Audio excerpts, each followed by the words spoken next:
ensonga z'ababaka ba Uganda mu nsi endala abayimirizibwa gye buvuddeko olwavulugu gwe beenyigiramu. Ministry ey'ensonga ez'ebweru ezitindisa eri President y'abasalawo ekyokukolera abantu bano mu ngeri ya kusalawo Goyo omuwabutwale yasalirawo ebubiro. Bano kuliko Joy Ruth Achenge yali omubaka wa Uganda e Canada. Gavumenti ya Canada gwe yanaabira mu maaso n'emufubutula mu nsi eyo.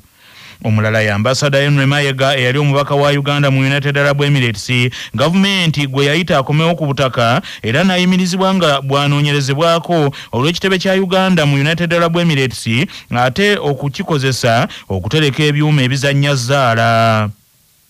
Ensonga zino ziteeseddwako mu lukiiko lwa kabinenti era nga ne wiiki ewedde ensonga zino baminisita baazoogerako mu lukiiko lwabwe olwo.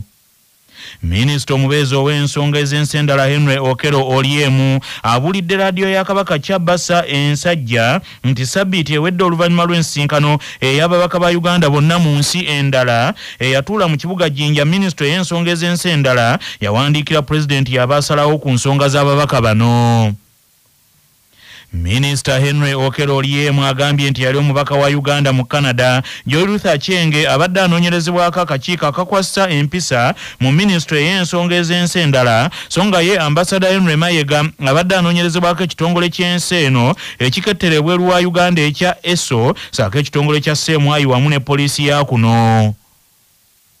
Last 2 weeks we've been having ambassadors retreat. All the ambassadors of Uganda and high commissioners abroad were invited for a retreat that took place in Jinja. Just will finish. Now we have forwarded to the president these 2 cases, and asked the president to give us the direction on how they should be handled. What was the outcome in Canada is different from the outcome in Dubai. So the one in Dubai, ACE was involved in the investigation, the police was involved in the investigation, and intelligence was involved in the investigation because of the nature of what happened in Dubai. The one in Canada is being investigated internally by the Disciplinary Committee of Ministry of Foreign Affairs. Ebyonga bikyali awo omulimu gw'okuddaabiriza ekizimbe kya Uganda ku muliraano e Kenya ekya Uganda House. Abavubuka abeekajjanzi mu Kenya kye baateekera omuliro gukyesibye. Gavumenti ya kuno egambye nti ekyalinze ebinaava mu kunoonyereza okuva mu bitongole bya Kenya ku kituufu ekyaliwo ekitebe kino okuteekerwa omuliro. Ekitebe kino ekyali kimaze okuddaabirizibwa ku buwanana bw'ensimbi za Uganda ng'abakulu balindiridde okukiggulawo nate mu butongole. Kigambibwa nti abavubuka abeekajjanzi abaali beekalakaasa nga bawakanya gavumenti ya Kenya baakiteekera omuliro gye buvuddeko nakyo ne kiteta. Minister Henry Okello Oryem agambye nti okuddaabiriza ekizimbe kino kyetaagisa ensimbi obuwumbi 600 nga buli kawumbi kalimu obukadde 1000, wabula omutuufu alina okusasula ensimbi zino wakati wa kampuni eyali ekiddaabiriza gavumenti ya Uganda ne gavumenti eya Kenya saako kampuni ya Yinsuwa bajja kukimanya ng'okunoonyereza kuwedde bulungi. There are still discussions. There's a debate going on because the property had not been handed over by the contractors. Now the question is, who bears the cost of the 60 billion? Is it the Kenyan government that bears the cost of the 60 billion? Is it the insurance of the contractors that bear the 6 billion repair cost? That's what we are trying to follow up at the moment.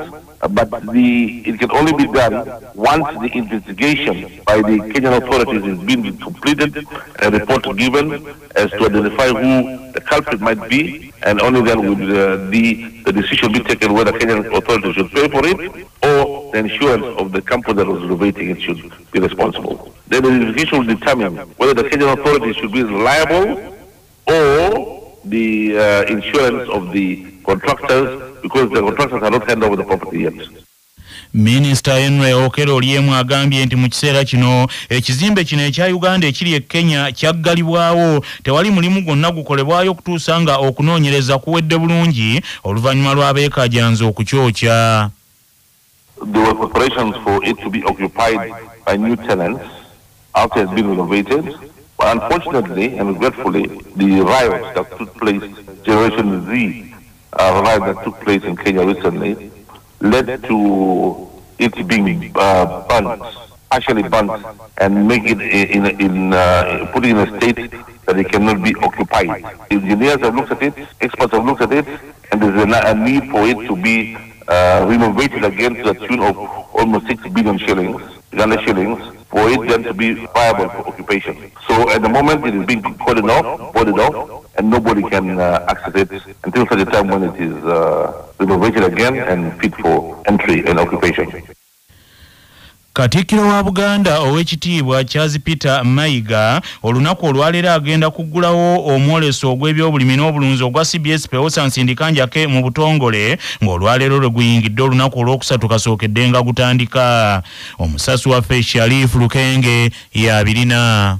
Olwaleero olunaku lwa kusatu ng'omwoleso gw'ebyobulimi n'obulunzi guyindira ku mbuga ya Kalyamasaka wano mu Buddu era nga Kamalabyonna wa Buganda olwaleero lwagenda ate okuggulawo omwoleso guno mu butongole ogw'ebyobulimi n'obulunzi mu kaweefube ow'okuzzaawo ebyobulimi n'obulunzi wano mu bitundu oba mu bendobendo lino erya Buganda. Ab'ebyokwerinda omuli amagye ne poliisi olwaleero babukeerezza nkokola okulawuna embuga y'essaza lyonna okunyweza ebyokwerinda by'abantu ba Ssaabasajja Kabaka. Era tukitegeddeko nti omusomo gw'okubangula abantu ku kirime eky'emmwanyi wadde nga gwe gwasookamu ng'omwoleso guno gutandika n'olwaleero gugenda kuddamu okukwajja. Era okusinziira ku mwogezi w'omwoleso guno ogw'ebyobulimi n'obulunzi Nakiriyo wa Evelyn atutegeezezza nti bagenda kusomesa abantu ku kirime kino eky'emmwanyi era mu mbeera yemu atugambye nti Kamalabyonna wa Buganda yagenda okuggulawo omwoleso guno mu butongole. Tusazeewo n'olwaleero okuddamu omusomo gw'emmwanyi era nga tugenda kutambulira wamu ne bannaffe abo abagenda okuwa obujulizi abatandika naffe nga tutandika omwoleso guno bagenda kubabawa obujulizi n'okutuleetera agamu ku makungula ago ge basobodde okufuna mu myaka gino esatu okuva twatandika omwoleso guno. Twogeddeko n'abamu ku omwolesi mu mwoleso guno gwa CBS Peosa omuli abalimi n'abalunzi batubuulidde nti omwoleso gw'omulundi guno ate gwa njawulo nnyo. Netulaba nti n'embuzi yaffe eŋŋanda esobola omanyira buli mbeera yonna osobola ogijja wano oba osobola ogijja ewaffe n'ogitwala esoloti n'esigala ng'ekyali mbuzi nga bwe twagiku. Ate ekitali ku mbuzi ndala osobola otwala embuzi eyaffe n'ogitwala mu Northern Parts ng'embuzi ekyali nnamu.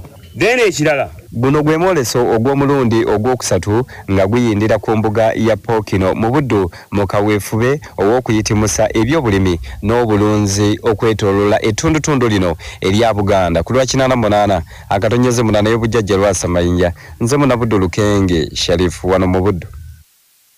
Ekitongole ekivunaanyizibwa ku nsonga z'ettaka mu Bwakabaka bwa Buganda ekya Buganda Land Board kirayidde okwongera okulwanyisa abantu abeefunyiridde ku kutwala ettaka ly'Obwakabaka mu ngeri emenya amateeka nga beerabidde nti bulijjo omuggo teguba gwa nalonda guba gwa natema. Ministry y'ebyettaka yasazizzaamu ebyapa byonna ebyagabibwa mu bukyamu ku ttaka ly'Obwakabaka erisangibwa ekaazi mu disitulikiti y'e Wakiso eryali liweereddwa abasikawutu kyokka ate ne wabaawo abalyegabanya mu bantu n'amakampuni ag'enjawulo ng'ekitongole ekya Buganda Land Board tekitegedde. Omwogezi w'ekitongole ekya Buganda Land Board munnamateeka Dennis Bugaya agambye nti obuwanguzi bwe batuuseeko ku ttaka ly'ekaazi bunene ddala kubanga abamu ku beegabanya ettaka lino balina abanene mu gavumenti ya kuno abaali baabayambako mu nteekateeka zaabwe. Munnamateeka Dennis Bugaya asabye abo bonna abaali beenyigidde mu vulugu w'ettaka ly'ekaazi bajje mu kitongole ekya Buganda Land Board basobole okutereeza ensonga zaabwe naddala mu kiseera kino ng'ebyapa byasaziddwamu kubanga byali bikoleddwa mu bukyamu.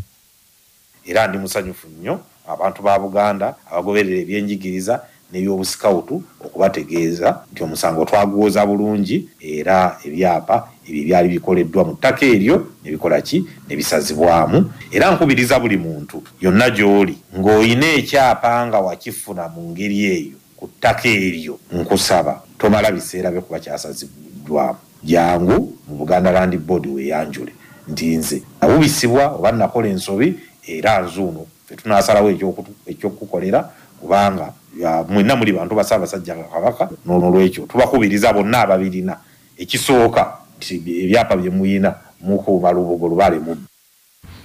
Ssaabawolereza w'Obwakabaka bwa Buganda ow'ekitiibwa Christopher Bwanika olunaku lw'eggulo yategeezezza nti abantu abaali baaweebwa ettaka lino okukolerako emirimu egy'obusikawutu tebaagoberera ndagaano mwe baali baalifunira so nga n'abasigansimbi abalinako ebintu bye bataddeko tebaatwala budde kunoonyereza mu ngeri entuufu okuzuula oba nga baali balikozesa mu butuufu oba mu bukyamu.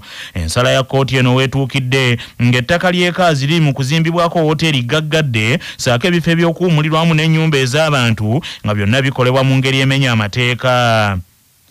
Ebyo nga bikyali awo Ministry y'ebyettaka eyongedde amaanyi mu nteekateeka yaayo ey'okusazaamu ebyapa by'abantu abaafuna poloti mu ttaka ly'ebibira mu bitundu bya Uganda ebitali bimu mu ngeri enkyamu. Mu kiwandiiko ekifulumye nga kissiddwako omukono ogwa akolanga Commissioner avunaanyizibwa ku by'okuwandiika ebyapa mu Ministry y'ebyettaka Beka Mugayino, Ministry ey'ebyettaka eyisa abamu ku bantu abaafuna ebyapa ku ttaka ly'ebibira mu bukyamu okunnyonnyola ebyapa byabwe ekigenda okubisazisaamu nga Pulezidenti bwe yalagira. Abamu ku bantu abali mu kattulo okufuna ebyapa ku ttaka ly'ebibira mu bukyamu kwe kuli n'omubaka wa gavumenti atuula ewa Kiso Justin Mbabazi ng'ono avunaanibwa okufuna ekyapa ku ttaka ly'ebibira ery'ekitubulu, omwogezi wa poliisi ng'ono yavunaanibwa okufuna ekyapa ku ttaka ly'ebibira e Buvuma n'abalala bangi nga bangi ku bo banene mu biti eby'enjawulo. Manya obuvuna obuddo obw'eddembe lyo tonyigirizibwa ddembe lyo ery'obwebange. Ddembe lyo akutuusibwako ne Habo mouthwash ly'eddagala ettuufu lyennakakasa mu kujjanjaba endwadde z'amannyo. Amannyo gakuluma bw'ossaayo ekyokya oba ekinnyogo gagasanyalala bw'osenya ovaamu olusaayisaayi oba ogayiza ludda lumu. Senyesa nana naye weegendereza abafere tebakuguza kappa mu kutiya musange mu famasi zonna. Yakakasibwa National Drug Authority nga bali wamu ne langi wa Global aleetawo enjawulo ku bisenge. Weefunire langi ya Global ku hardware yonna ekuli okumpi. Global Paint, a reliable product. Omuntu yenna agabye liizi alina eddembe okweddiza ekifo ky'agabyeko liizi ng'ebbanga lyayo terinnaba kuggwako nga munnamateeka Simon Kiggundu bw'annyonnyola. Osinga ono muntu gwe yawa liizi abamaze ennaku 3 okuva ku nnaku z'omwezi bakkaanyizaako ez'okusasula ensimbi ez'obupangisa kuba gwe waliise renti ate nga gwe bawaliizi yetasasula, awo oli abeera waddembe okuyingira ekifo ekyo oba n'akitwala n'aba batakuwadde ebbaluwa yonna mu mateeka kasaba nga ennaku 3 ziweze nga tomusasula nsimbi za bupangisa ku kifo ekyo ky'olinako liizi, oba singa gwe bawadde liizi ova ku ndagaano ya liizi eyo oba obukwakkulizo bwayo n'okola birala, awo era akawaayira ka 13B mu tteeka lya Registration of Titles Act limuwa eddembe oyo yakuwa liizi okuyingira ekifo ekyo.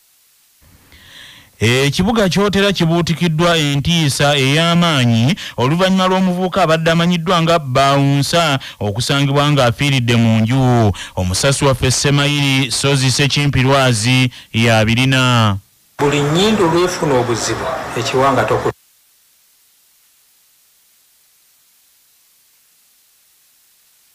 Samula John wa myaka 32 ng'ono Kanyama w'emukitundu kino ekyekyotera ng'era yatiikira nnyo mu kulonda kwa 2021 bwe yali ng'atambula na byabufuzi abagundiivu naddala abo bali mu kibiina ekya NRM ekikulembera eggwanga lino ng'olunaku lw'eggulo yalabiddwako ng'atambulako mu town council eno ey'ekyotera oluvannyuma lw'akabuliriro. Kyokka mukyala we yagenze okuva okukola akawungeezi yasanze Samula agudde wansi ng'abimba ejjovu.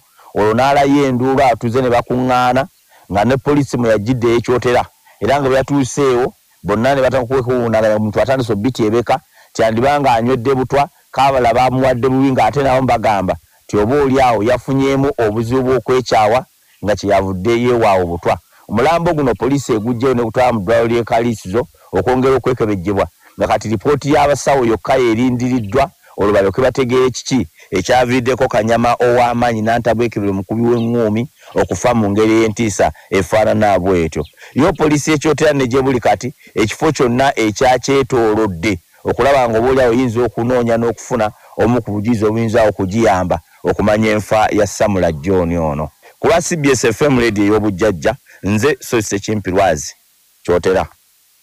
Ababaka ba Parliament bannakibiina kye NRM olwaleero baddamu okusisinkana nnyini ntebe w'ekibiina kyabwe President Yoweri Kaguta Museveni tibuhabulwa okusalawo kye bazzaako ku nteekateeka ya gavumenti gy'eriko okuggyawo ebitongole bya gavumenti omuli n'ekirondoolo omutindo gw'emmwanyi ekya UCDA saako ekitongole ky'amata ekya Uganda Direct Development Authority n'ekitongole ky'ebyenguudo ekya UNRA.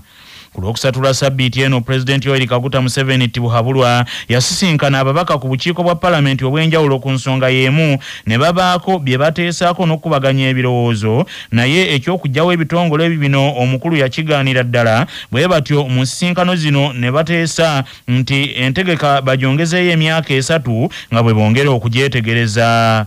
Olwaleero ababaka banna NRM boolekera amakago bwa President Entebbe boogere ku nsonga ze zimu okufuna eddoboozi eryawamu erinaatwalibwa mu Parliament ensonga eno ey'okuggyawo ebitongole bw'eneebezzeemu okwanjulwa. Omwogezi wa kabondo k'ababaka ba Parliament banna NRM Alex Brandon Kintu agambye nti ebinaaba bisaliddwawo bajja kubitegeeza ensi eno ng'ensisinkano eno ewedde. Olunaku olwaleero tugenda mu NRM Parliamentary Caucus mu makago bwa President Entebbe. Nga kino tukikola okwongera ku nkiiko zaffe ze twasalawo mu lukiiko olwaggwa tujja kubanga nga tusinkana ng'ababaka ba NRM. Mu nsonga ezimu y'ensonga ez'okugatta ebitongole. Obulamu bwe bugagga kutuusibwako Rwenzori Minowota geefunire olwaleero amazzi ga Rwenzori agajjudde ebirungo by'obutonde okuva mu maka ga Rwenzori kampuni ya Coca-Cola. Dr. David Sempagala ayongera okunnyonnyola obubonero okwolabira omulwadde w'ekiwanga. Buli nnyindo lwefuna obuzibu ekiwanga tokutteemu naye ennyindo bw'esangibwa nga ya ntondo bulungi ng'esosola ng'eboola ng'era enyiiga ng'eyomba gwe naaba kasabbuuniko teekako kazigoko ejeeme nga yeggala weeggala ng'ekiwanga obizadde. Omuntu alina ekiwanga ekiziivu oba ekirwadde tasobola kwogera bulungi. Ennukuta ng'eya nna ne mma abalwadde b'ekiwanga tebasobola zaatula.